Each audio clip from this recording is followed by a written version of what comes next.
Fox 13 News at 10 starts now.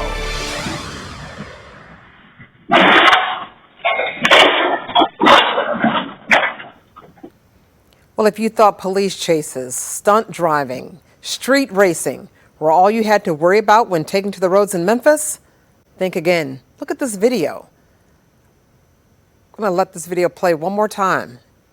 A driver, look at him right there, out of control, goes airborne, and then crashes into someone's front yard. This happened at the railroad tracks near Southern and Greer early Thursday morning. It's bad news. That's where we find Fox 13's Jack Bilyeu live. Jack, how exactly did he get that much air? He had to be going 40, 50 miles an hour maybe? Speeding.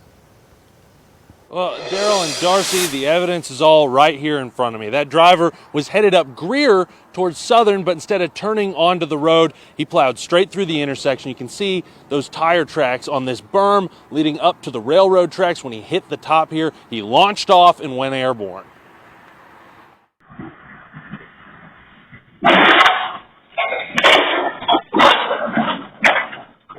This video might look like something out of the latest Fast and Furious movie, but it happened right here in East Memphis. Instead of a Vin Diesel-style muscle car, though, this driver was behind the wheel of a Mazda. They Dukes of Hazzard jumped over that track, nosedive, and then did another flip. I was like, what's going on? The police report shows this diagram of the crash. The car landed just a few feet from a house. It left a huge bumper-shaped crater in the yard and brought the people who live there to the windows to look. They say they immediately called 911 and watched as the driver climbed out of the car. Video shows him running away from the scene. If you need a safe car, I guess a Mazda's pretty good because he walked away just fine.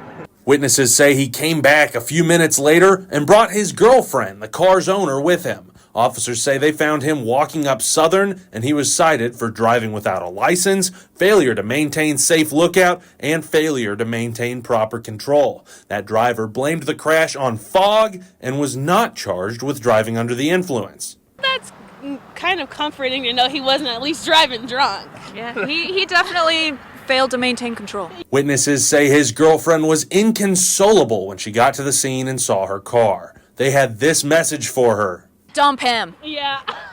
Next to the crater the car left, you can still find a roll of toilet paper they gave the girlfriend to dry her tears and pieces of the car. We've got like a hubcap, we've got a headlight, so if you need some parts, hit us up.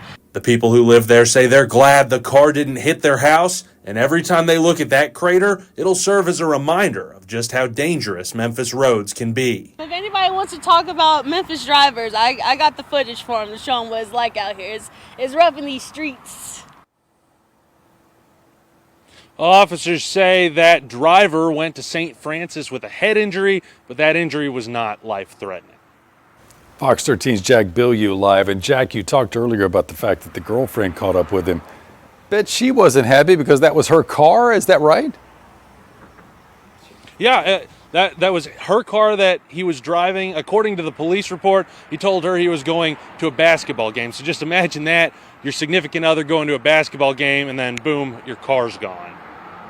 Awful late basketball game. Not here to judge. Fox 13's Jack Bilyeu live tonight. Thank you, Jack.